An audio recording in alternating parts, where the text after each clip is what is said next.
dari kelas 1B izin memperkenalkan diri. Perkenalkan, saya Ramadini Putri Ayu Bilbina. Saya Diva Salsabila Cahyani. Dan saya Nadia Aisyah Putri. Saya Tasya Zara. Testis dan keajaiban spermatogenesis. Skrotum sebagai termostat, skrotum bukan sekedar pembungkus tapi pengatur suhu. Spermatogenesis butuh suhu 2-3 Celcius di bawah suhu tubuh. Jika lingkungan panas, otot skrotum relaksasi agar testis menjauh dari tubuh. Jika dingin, otot berkontraksi mendekat ke tubuh. Tubulus seminiferus, di dalam testis terdapat ribuan saluran halus tempat sel induk sperma membelah secara meiosis. Spermatogenesis. Dari spermatogenium sel induk ke spermatosit. Selanjutnya spermatid hingga menjadi spermatoza, sperma matang yang memiliki kepala yaitu isi DNA dan ekor. Selanjutnya sel Leydig dan Sertoli. Sel Leydig memproduksi testosteron yang memicu kejantanan, sementara sel Sertoli adalah sel pengasuh yang memberikan nutrisi dan melindungi sperma dan sistem imun pria itu sendiri. Selanjutnya ada jalur ekskresi dan pematangan sperma. Jadi setelah sperma diproduksi di testis, perjalanan mereka itu masih panjang. Pertama, sperma masuk ke epididymis atau tempat pematangan. Ini bisa dibilang seperti sekolah atau tempat latihan buat sperma. Di sini selama kurang lebih 2-3 minggu. Sperma di sana belajar untuk bergerak.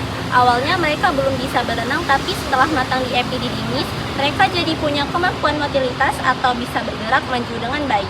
Setelah itu, sperma masuk ke vas deferens atau saluran distribusi. Ini saluran panjang sekitar 45 cm yang tugasnya mengantarkan sperma. Dinding saluran ini punya otot. Jadi saat ada rangsangan seksual, ototnya akan berkontraksi kuat untuk mendorong sperma maju dengan cepat menuju uretra. Di bagian ujung vas deferens ada yang namanya ampula. Bagian ini bentuknya agak melebar dan berfungsi sebagai tempat penyimpanan sementara. Di sini sperma menunggu sebelum akhirnya bercampur dengan cairan dari kelenjar lain, yaitu kelenjar aksesori atau seperti vesicula seminalis dan prostat yang nantinya membentuk semen. Jadi intinya perjalanan sperma itu dimulai dari pematangan di epididymis, lalu didorong lewat vas deferens dan sempat disimpan di ampula sebelum akhirnya siap untuk dikeluarkan. Kelenjar aksesori atau bahan bakar sperma.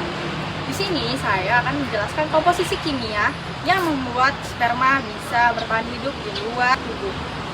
Yang pertama, ada vesicula seminalis atau pemberi energi.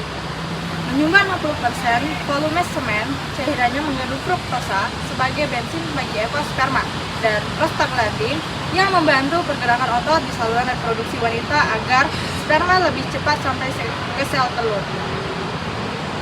Yang kedua, ada kelenjar prostat, yaitu perisai pelindung, menghasilkan alkali basa yang mengandung enzim dan asam sitrat. Cairan basa ini sangat penting karena lingkungan vagina wanita sangat asam, bisa mematikan sperma, sehingga prostat bertugas menembakkan asam tersebut. Yang ketiga ada bulbouretra atau kompor, yaitu pembersih jalur.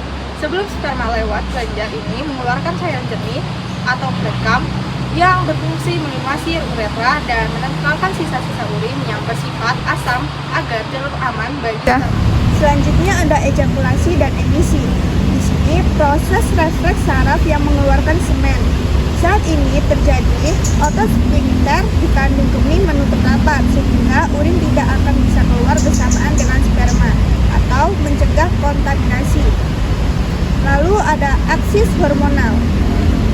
GnRH yaitu hormon dari otak yang memerintahkan produksi hormon reproduksi. FSH yaitu menstimulasi produksi sperma di tubulus. LH menstimulasi sel Leydig untuk memproduksi testosteron.